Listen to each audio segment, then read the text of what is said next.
നിർബന്ധിക്കരുത് ത്രേസ്യാമേ. നിങ്ങളെയൊക്കെ വഴിയാധാരമാക്കിക്കൊണ്ട് ഞാൻ കല്യാണം കഴിക്കുന്ന പ്രശ്നമില്ല. അങ്ങനെ ഒരുത്തിക്ക് മാത്രം കൊടുത്ത് പുകച്ചു കളയാനുള്ളതല്ല എന്റെ ജീവിതം. ഇങ്ങനെ അവസാനം മണ്ട പോയ തെങ്ങ് പോലെ ആവരുത് ജീവിതം. അങ്ങനെ എന്നും ചെത്താൻ പറ്റിയ തെങ്ങി കുട്ടനാട്ടിൽ ഇല്ല സുമതി. അതുകൊണ്ട് അതുവരെ നമ്മളിങ്ങനെ വള്ളംകളി കമ്മിറ്റി, ഞാറുനടൽ കമ്മിറ്റി, പാടശേഖര കമ്മിറ്റി, വെട്ടിനിരത്തൽ കമ്മിറ്റി, അങ്ങനെയുള്ള കമ്മിറ്റികൾ കൂടി കൂടി ഇനി അതങ്ങ് വരച്ചു നീട്ടണ്ട. വീട്ടും ആരും കാണാൻ നിന്റെ കെട്ടിയോണിട്ട് രണ്ടെണ്ണം പൊട്ടിക്കണം എന്ന് പറഞ്ഞ് പൊട്ടിച്ചില്ലേ? മേരിക്കുട്ടിയുടെ അടിവയറ്റിൽ ചവിട്ടിയ തോമാച്ചന്റെ കാല് തല്ലി ഓടിച്ചില്ലേ? അതാണ് കമ്മിറ്റി കൊണ്ടുള്ള ഗുണം. നിങ്ങൾ പെണ്ണുങ്ങൾക്ക് എന്ത് ആവശ്യം ഉണ്ടെങ്കിൽ ഈ പൊന്നപ്പറടി ആരിങ്ങനെ ജീവിക്കും നിങ്ങൾക്ക് വേണ്ടി. മതി മതി പൊന്നപ്പേട്ട, കടവത്തി ഇറങ്ങാം. മതി കൊച്ചു കളി. വാ കടവത്തി. മൈനത് പെണ്ണിന്റെ ഒരു തമാശ. അകത്തേക്ക് കയറുന്നതിന് മുമ്പ് ഒരു കാര്യം, ഗോവിന്ദനാശന്റെ കയ്യിൽ നിന്ന് 501 രൂപ കിട്ടിയാലേ നാളെ മൈക്ക് സെറ്റും നാവ് സെറ്റും വർക്ക് ചെയ്യൂ. അതുകൊണ്ട് എല്ലാരും നല്ല പയറ് പോലെ ഇടിച്ചിടിച്ചു.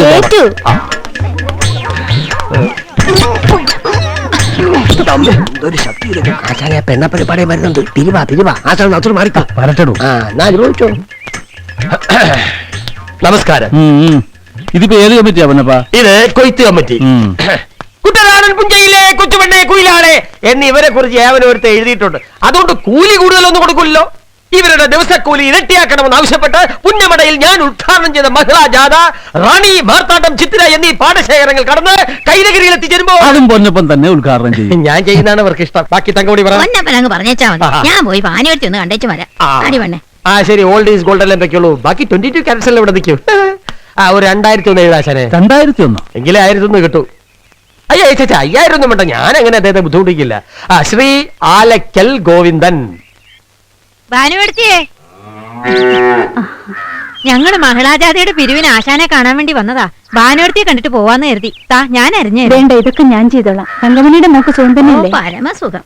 നല്ല പൊന്നുപോലെ നോക്കണ ചെറുക്കനാ. അവൻ രണ്ടാളും കൂടെ കഴിഞ്ഞ ആഴ്ചയും വന്നിരുന്നു. അപ്പോഴും ആശാന്റെ കാര്യം അവള് പറഞ്ഞു. ആശാൻ സഹായിച്ചതുകൊണ്ട് മാത്രമാണ് ഈ കല്യാണം നടന്നത്. ഒക്കെ മോളുടെ ഭാഗ്യാന്ന് കരുതിയാ മതി. എല്ലാവർക്കും ഒരു ചായ എടുക്കട്ടെ. പൊന്നപ്പം വെള്ളം വെക്കണോ? ചായയൊക്കെ പിന്നെ ആവാം. പോയിട്ട് കിട്ടാൻ വന്നെടുത്തി. വേഗം നടക്കും.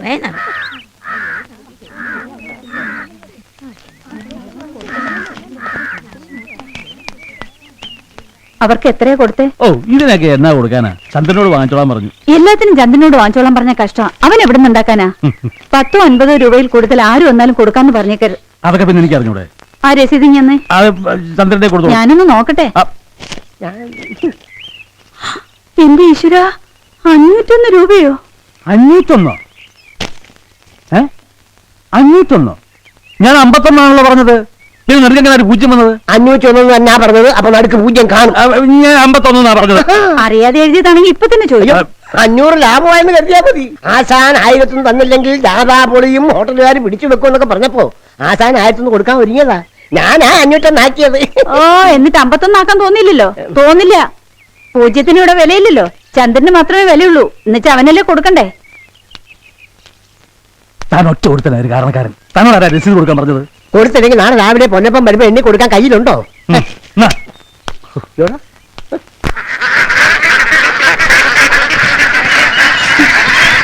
പാപ്പിയമ്മേ, ആടിന് തീറ്റ കൊടുത്തോ? കൊടുത്തു. ആലപ്പുഴയിലൊക്കെ താറാമുട്ടയ്ക്ക് 3 രൂപ 10 പൈസ ഉണ്ടെന്ന് കായലി വെച്ച വാസൂട്ടം പറഞ്ഞു. ഇവിടെ ഒരു ദുഷ്ടന്റെ കടയിലാണെങ്കിൽ എന്നും 2.5. പറ്റിച്ചു നിന്നിട്ട് വല്ല ഗുണവും പിടിക്കുന്നുണ്ടോ? അതുമില്ല. കാപ്പി അതോടെ ഉച്ചയ്ക്ക്. റേഡിയോയിലാണെങ്കിൽ ചുക്കിന്റെയും ചുണ്ടാമ്പിന്റെയും കുരുമുളകിന്റെയും വില പറയും. പക്ഷെ താറാമുട്ടയുടെ വില മാത്രം പറയില്ല. അഡ്രസ് കിട്ടിയിട്ട് വേണം ആ ആകാശവാണിക്കാർക്കൊരു കത്ത് എഴുതാൻ. പ്രേമലേഖനമാണോ? അതെ. എന്റെ വില നഷ്ടമുണ്ടോ? നഷ്ടപ്പെടാൻ വിലങ്ങുകൾ, കിട്ടാനുള്ളത് പുതിയൊരു ലോകം. വിപ്ലവം. എന്താ ഈ സമയത്തൊരു കറക്കം? ഒന്നുമില്ല. മമ്മിയെ കാണാൻ വന്നതായിരിക്കും അല്ലേ? പെറ്റ നല്ലയായി പോയില്ലേ, കാണാതിരുന്നപ്പോ ഒരു വിഷമം. വെക്കണ്ട. അതെടുത്ത് അണ്ണാക്കിൽ ഒഴിച്ചോ? അവക്ക് കുടിക്കാൻ വേണ്ടി എടുത്തു വെച്ചതാ. ഘട്ടം കാപ്പി കുടിച്ച് ശീലിക്കരുത്. അവളെ വല്ലവരും കട്ടോണ്ട് പോകും. ഗീതേ, എന്തോ ഒരു 50 രൂപയും തന്നേ. ഇതേ രാവിലെ മഹിളാജാഥയെന്ന് മഹിളകളെന്നും പറഞ്ഞ് ഇറങ്ങിയിട്ട് 501 രൂപയുടെ ഒരു കുറ്റിയാ കയറിയത്. അതും കടം. ഇനി ഇത് വാങ്ങിക്കണേ 1000 രൂപയുടെ നടപ്പ് കിടക്കണം. ഇയാള് നടക്ക് ഓടുക എന്താന്ന് വെച്ചാ ചെയ്തു. അല്ല, ഇങ്ങനെ ചോദിക്കുമ്പോ എടുത്തവരെ ഇവിടെ നിന്ന് അടിച്ചു വെച്ചിരിക്ക. എന്താടി തന്നാൽ? എടി എന്താടി തന്നാൽ? വള്ളം മുങ്ങി നിന്റെ തന്തയും തള്ളയും ചത്ത അന്ന് മുതൽ നിന്നെ ഇക്കാണെന്ന മുതലാക്കി വളർത്താനും നോക്കാൻ എന്റെ തള്ളയെ തന്നില്ലേ? ഇമാതിരി വേസ്റ്റ് പരിപാടിക്ക് സ്വന്തം തള്ള ആരെങ്കിലും തരുപോടി? തന്നെങ്കിലേ അവരുടെ മോൻ എന്റെ കാശിന് ഒരുപാട് ഞണ്ണി ഇട്ടുണ്ട്. അതായത് ഞാൻ 7ാം വാർഡ് മെമ്പർ പൊന്നപ്പൻ. അതെ അതെ അതെ. ആ തിന്നും, ഇനിയും തിന്നും. അല്ല തിന്നായിരിക്കാൻ നമ്മളൊന്നും വേറെ ബന്ധമൊന്നും ഇല്ലല്ലോ. അയ്യോ, ബന്ധം ഇല്ലാഞ്ഞിട്ട് ഇങ്ങനെ ഈ കണക്കിന് വല്ല ബന്ധം ഉണ്ടായിരുന്നെങ്കിൽ തന്റെ ശല്യം സഹിക്കാൻ വീട് പണ്ടേ കെട്ടി തൂങ്ങി ചാവേണ്ടി വന്നേരെ. അതുകൊണ്ട് പൊന്നപ്പേട്ടൻ പോ, തനിക്ക് കാശ് ഇരുന്ന പ്രശ്നമില്ല. ഇതേ അവൾ പറഞ്ഞത് കേട്ടില്ല, ഏറെ പോടാ. എന്ന് പറഞ്ഞാൽ ഒരു 50 രൂപ തരാൻ പറഞ്ഞു. ഞാൻ പറയത്തില്ല. ഞാൻ ഇനി മാസം ഇങ്ങോട്ട് വരത്തില്ല. ഉറപ്പാണോ? ഉറപ്പാ. എന്നാ ഒരു 50 രൂപ എടുത്തേക്ക്, ഞാൻ ഇപ്പൊ വരാം. പാവം. മോളെ അരിവാളും കൂടെ എടുത്തോ. എന്താ അവള് കൊയ്ത്തിന് പോവാന്നോ? അവൾ ടി വി കാണാൻ പോകുന്നു. അതിന് അരിവാ? എടാ തിരിച്ചു വരുമ്പോഴേ ഇരുട്ടും, അതുകൊണ്ടാ അരിവാളും കൂടെ എടുത്തോളാൻ പറഞ്ഞത്. എനിക്ക് സമയമില്ല. 50 രൂപ താന്നല്ലേ. ഓ ഇവനെ കൊണ്ട് ഞാൻ തോറ്റു. രണ്ടാമത് പരീക്ഷ എഴുത്. ദീപു അല്ലേ എന്നോട് പറഞ്ഞു ഞാനിനി എപ്പോഴും അമ്മയുടെ അടുത്ത് ഉണ്ടാവണമെന്ന്. എന്റെ അമ്മയെ ഞാൻ സ്നേഹിച്ചു തുടങ്ങിയതേ ദീപു. എന്തു ഈ പറഞ്ഞതൊന്നും നടക്കാൻ പോണില്ല. എന്തുവിന് ഇവിടുന്ന് ഉടനെ പോകും. ലളിതേച്ചി, ആർ ബ്ലോക്കിൽ വള്ളം മുങ്ങി. എപ്പോഴാണെന്നൊന്നും അറിയില്ല. കടവത്ത് പറയണ കേട്ടതാ. ആരൊക്കെയോ ചത്തിട്ടുണ്ടെന്നാ തോന്നണേ. വാർത്തയിലുണ്ടാവും. ഈ റിമോട്ട് എവിടെ? കൊച്ചിനെ കളിക്കാൻ ഒരു സാധനം. ചത്തവരോ ചത്തു. ഇനിയിപ്പോ വാർത്ത കേട്ടിട്ട് എന്താ കാര്യം? സീരിയലിൽ ഇന്ദുവിന്റെ കല്യാണം നടക്കാൻ പോവാ. അതെ, അടുക്കള പണിയും പ്രസവവും കൂടെ ഒരുമിച്ച് നടക്കില്ല. ഒന്നുകിൽ ഇന്ദുവിന്റെ കല്യാണം, അല്ലെങ്കിൽ വള്ളം മുങ്ങല്. സീരിയലല്ലേ, ഇന്ദുവിനെയും കല്യാണം കഴിക്കും. അതുകൊണ്ട് ഇപ്പൊ വള്ളം മുങ്ങിയാ മതി. പാടശേഖരങ്ങളിലെ സ്ത്രീ തൊഴിലാളികളുടെ ദിവസക്കൂലി ഇരട്ടിയാക്കണമെന്ന് 7ാം വാർഡ് മെമ്പർ പൊന്നപ്പൻ ആവശ്യപ്പെട്ടു. മഹിളാ ജാഥ ഉദ്ഘാടനം ചെയ്തുകൊണ്ട് സംസാരിക്കുകയായിരുന്നു ശ്രീ പൊന്നപ്പൻ. ഈ നാട്ടിലെ പെണ്ണുങ്ങളുടെ ആശയും ആവേശവും ഞാനാണെന്ന് തെളിഞ്ഞും ഒളിഞ്ഞും ചിലർ പറയുന്നുണ്ടെന്ന് എനിക്കറിയാം. എന്നെ വള്ളം മുങ്ങിയ കാര്യം പറയാനില്ലല്ലോ. അതിന് സമയം കിട്ടണ്ടേ? പറയും. മാമ്പുഴക്കരി ശ്രീനിവാസിൽ രാജപ്പന്റെ മകൾ സുഷമയെ കാണാതായി. അടുത്ത വീട്ടിലെ സുരേഷ് എന്ന ചെത്തുകാരനെയും കാണാനില്ലാത്തതിനാൽ ഒരു ഒളിച്ചോട്ടമാണെന്ന് വിശ്വസിക്കുന്നു. സ്ത്രീധന ലാഭായി.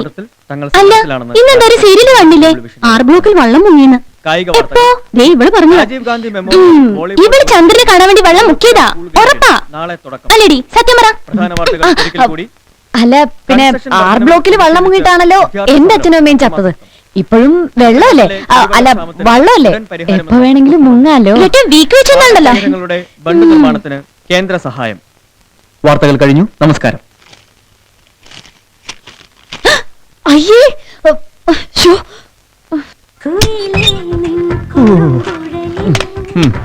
അയ്യേ, എന്ത് വൃത്തിയായിട്ട് പ്രോഗ്രാം ഇവിടെ കാണിക്കുന്നത്. ഈ കേബിൾ വിഷനുമായിട്ട് സഹകരിക്കാൻ ഇനി എന്നെ കിട്ടില്ല. എടാ, സ്വന്തം കാല് കണ്ടിട്ട് ഇത്രയും വൃത്തികേടാണെന്ന് പറയുന്ന ആദ്യത്തെ ആൾ നീ തന്നെ ആയിരിക്കും. അയ്യേ, ഞാൻ ഇന്ന് സോറി, നഗ്നത എന്റെ ഒരു വീക്കൻസാ. അതുകൊണ്ട് ക്യാമറ ഓഫ് ചെയ്യാൻ മറന്നുപോയി. മലക്കോടാ പണ്ടാരടങ്ങാനായിട്ട് നിന്നെ ക്യാമറാമാനായിട്ട് തീരുമാനിച്ചപ്പോഴേ ഞാൻ പറഞ്ഞ വെക്കരുതെന്ന്. അതങ്ങനെ കണ്ട ഏപ്പറത്തിൽ അസിസ്റ്റന്റ് ആയിട്ട് നടന്നവനെയൊക്കെ പിടിച്ച് ക്യാമറാമാൻ ആക്കിയാ ഇതല്ല, ഇതിനപ്പുറം സംഭവിക്കും. ഏപ്പറത്ത് കുറ്റം പറയരുത്. അവിടെ അഭിനയിക്കുന്നവര് നിർത്തിയിട്ട് വേണ്ട ഞങ്ങൾക്ക് ക്യാമറ ഓഫ് ചെയ്യാം. ഓഫ് ചെയ്യണ്ടടാ. ഇന്ന ഇതും കൂടെ ഷൂട്ട് ചെയ്ത് രാത്രി 12 മണിക്കുള്ള അക്കച്ചിയുടെ പടത്തിൽ വിറ്റായിട്ട് കയറ്റിക്കോ. ജോലിയോടുള്ള ആത്മാർത്ഥത കൊണ്ട് വള്ളത്തെ ചാടിക്കയറി വെള്ളത്തിൽ വീണിട്ട് സമയത്ത് വാർത്ത വായിക്കാൻ വന്ന എന്നെ പറഞ്ഞാൽ മതിയല്ലോ. നിന്റെ ഈ നഗ്നത വീക്ക്നെസ് അങ്ങ് ഇരിഞ്ഞാലെ കൂടെ കൊണ്ട് തീർത്താ മതി. ഈ കുട്ടനാട്ടി വേണ്ട. വേറെ ക്യാമറാമാനെ കിട്ടുമെന്ന് ഞാനൊന്ന് നോക്കട്ടെ. കിട്ടിയ അങ്ങ് നിന്റെ പാക്കപ്പ്. കാശെടു പോട്ടു. കാശോ? ഏത് കാശ്? അപ്പൊ ശരിയായില്ലേ? ആന്റപ്പന്റെ പലചരക്കടെ കാശ് കൊടുത്ത സാധനം വാങ്ങാൻ എനിക്ക് വീട്ടിൽ കയറാൻ പറ്റിയല്ല. നീ കളിക്കല്ലേ? ആ കാശ് അത് ശരിയായിട്ടുണ്ട്. ഇപ്പൊ എല്ലാം കൂടി 1750. ഇനി എന്നാ ഇതൊക്കെ തിരികെ തരുന്നൂടി പറ. അടുത്ത ആഴ്ച തരാടാ. ടി ഒക്കെ എഴുതി ഇപ്പൊ വരും. വരണേ. വരും. അപ്പൊ രാവിലെ കാണാം. ആ ശരി. അവന്റെ ബിസിനസ്.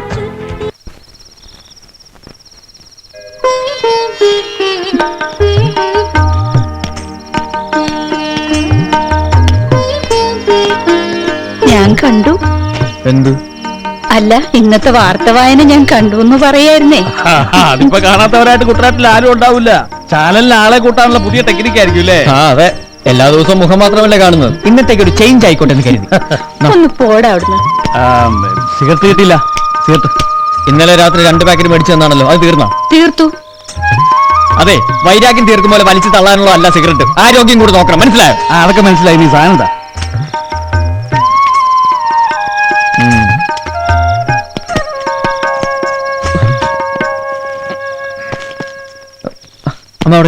ഒരു കാര്യം പറട്ടെ. അതെ, ഞാൻ ഇങ്ങനെ ഈ മരുന്ന് സഞ്ചിയും തൂക്കി പിടിച്ച് ഗർഭിണികൾക്കുള്ള ഗുളികയും വിറ്റ് നടന്നിട്ട് പ്രത്യേകിച്ച് ഒരു പ്രയോജനമില്ല. അമ്മയ്ക്കറിയാലോ, ആലപ്പുഴ ജില്ല മുഴുവൻ ഹോൾസെയിലായിട്ട് മരുന്നിന്റെ കച്ചവടം നടത്താൻ ഒരു ഏജൻസി ഒത്തുവന്നിട്ടുണ്ട്. പക്ഷെ ആദ്യം മുടക്കാൻ കുറച്ച് തുട്ട് വേണം. അതിനിപ്പോ എന്നാ ചെയ്യും? ബാങ്കിൽ നിന്നൊരു ലോണൊക്കെ സംഘടിപ്പിക്കാം. പക്ഷെ സെക്യൂരിറ്റി കൊടുക്കണം. അമ്മ അച്ഛനോട് പറഞ്ഞു ഈ വീടിന്റെ ആധാരം ഒന്ന് വാങ്ങി തന്നാ മതി. അത്രേ ഉള്ളോ? ഞാൻ വാങ്ങിത്തരാം. അല്ല ചന്ദ്രനെ പറയായിരുന്നു. ഞാൻ കേട്ടു. പക്ഷെ ഇക്കാലത്ത് ഒരു ബിസിനസ് ഒക്കെ തുടങ്ങാന്ന് പറഞ്ഞാൽ രക്ഷപ്പെടുന്നുള്ളവർ എന്താ ഉറപ്പ്? എനിക്ക് ഉറപ്പുണ്ട്. എനിക്ക് വലിയ ഉറപ്പൊന്നുമില്ല. അവൻ എത്ര വിശ്വാസം ഉള്ളപ്പോ നമ്മൾ എന്തിനാ എതിര് നിൽക്കുന്നേ? അവൻ തുടങ്ങട്ടെ. നിനക്കറിയാൻ വയ്യാത്ത വേണ്ട. എങ്ങാനും വീട് പോയെങ്കിലും ഒന്ന് പേടി കാണും. തരണ്ട. ഞാൻ ജീവിതകാലം മുഴുവൻ ഈ സഞ്ചി തൂക്കി നടന്ന് തീർത്തോളാം. അതെ, നമ്മളായിട്ട് ഇതുവരെ അവനൊന്നും ചെയ്തു കൊടുത്തിട്ടില്ല. അലമാരയിലിരിക്കുന്ന ആധാരം കൊണ്ട് അവന് ജീവിക്കാൻ എന്തെങ്കിലും വഴിയുണ്ടാവുമെങ്കിൽ അത് ചെയ്തു കൊടുക്കല്ലേ വേണ്ടേ? എന്റെ ബാലു, ഒരു ബിസിനസ് നടത്താനുള്ള പാകതയും പക്വതയും ഒന്നും അവനായിട്ടില്ല. ആകട്ടെ, അപ്പൊ കൊടുക്കാം. നീ പോയി കഞ്ഞി വിളമ്പ്. ചെല്ല്.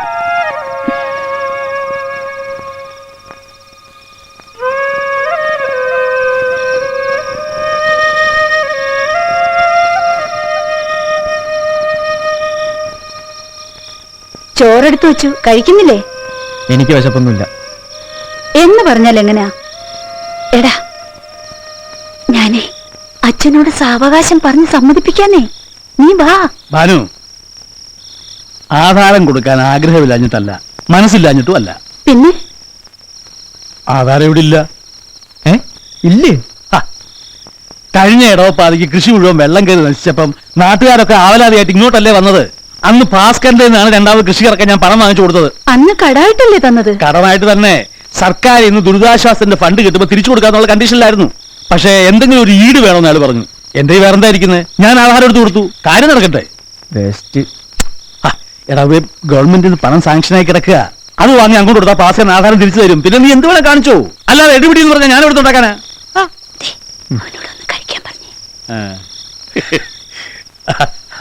ആധാരം കിട്ടിയിട്ടേ ആഹാരം കഴിക്കുന്നുള്ള വാശിയൊന്നും വേണ്ട. നീ വാ വാ വാ. ഇവന്റെ ഒരു കാര്യം.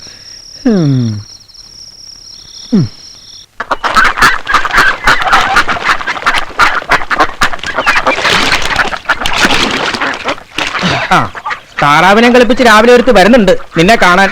ഓ, പുള്ളിക്കാരന് രാവിലെ ശരീരം തെച്ചൊന്നും കുളിക്കാനും പറ്റില്ല. ഞാൻ വന്നില്ലാന്ന് പറഞ്ഞാൽ മതി, അവൾ പൊക്കോളൂ. ദാസപ്പേട്ട, ആലക്കലെ ചന്ദ്രമുതലാളി എത്തിയില്ലേ? മുതലില്ലാത്തവനെ മുതലാളിന്ന് വിളിച്ചിങ്ങനെ കളിയാക്കണ്ട. മോള് പോ. അവൻ ഇന്ന് വരുമെന്ന് തോന്നുന്നില്ല. വരുമെന്ന് തോന്നാതിരിക്കാൻ എന്താ കാരണം? നീ ഇങ്ങനെ അവന്റെ കുളിച്ചും കാണാൻ വരുമെന്ന് അവൻ അറിയാം. അതുകൊണ്ടാ. തോയ്ക്കടുത്ത് കീറുവെച്ചോണ്ടല്ലോ, കണ്ടേച്ചാ മതി. അതേടി, ദിവസം കാണുന്നോണ്ട് നിനക്കൊരു വിലയില്ലെന്ന് അറിയാം. പോയിട്ട് വേണമെന്ന് സോപ്പിടാൻ. ചെല്ലി. കണ്ടിട്ടേ പോകുന്നുള്ളൂ, എന്നിട്ട് സോപ്പിട്ടാ മതി. അയ്യേ, ഈ പെണ്ണിന്റെ ഒരു ആഗ്രഹം ഉണ്ടെന്നെങ്കിൽ ഞാൻ ചന്ദ്രനെ കാണുന്ന കാര്യം പറഞ്ഞു. ഓ, മുതലാളി മുങ്ങിയതാണല്ലേ? എന്റെ ചിട്ടിക്കാശോടെ? അതെ, ചിട്ടിക്കാശ് കുളിക്കടവിലല്ല തരുന്നത്. അങ്ങനെ പറഞ്ഞു കൊടുക്കടാ. പറഞ്ഞോ? പിന്നെ എവിടെ എപ്പോ തരുമെന്നുള്ളതും കൂടി എനിക്കറിയണം. കാശ് കൈ വരുമ്പോ തരും. തന്നാ മതി. പക്ഷേ ബൈക്ക് മേടിക്കണം. ഇത്തവണ കുറി എനിക്ക് തന്നെ വേണമെന്നും പറഞ്ഞ് അടുത്തേക്ക് വന്നേക്കരുത്. അയ്യോ, അങ്ങനെ പറയല്ലേ ഗീത കുഞ്ഞെ. കാശ് ഇന്ന് തരും. ഓഹോ, അങ്ങനെ പറയില്ലേ ചന്ദ്രകുഞ്ഞെ. പോട്ടെ. അല്ല ചന്ദ്ര, നിനക്കെന്താ ഇവളെ അങ്ങ് പ്രേമിച്ചാൽ? നീ പറ, ഇവക്ക് എന്തിന്റെ കുറവാ? തന്റെ നള്ളിലെന്നല്ലൊരു കുറവുള്ളൂ. എന്തായാലും മൊട്ടം പേർക്ക് ചിട്ടി നടത്തി അന്തസ്സായിട്ട് അവൾ ജീവിക്കുന്നില്ലേ? നല്ല കുട്ടിയാ. നിന്നെ അവൾക്ക് ഭയങ്കര ഇഷ്ടാ. പാവം. മോനെ ബെന്നി, സെന്റിമെന്റ്സ് വേണ്ട. ഇവിടെ ജീവിതം തന്നെ ഒരു ക്വസ്റ്റ്യൻ മാർക്കായിട്ട് നിൽക്കുക. പ്രേമത്തിന് കണ്ണും കാതും ഇല്ലാന്ന് ചില മഹാന്മാരൊക്കെ പറഞ്ഞിട്ടുണ്ട്. പക്ഷെ ക്യാഷ് വേണം.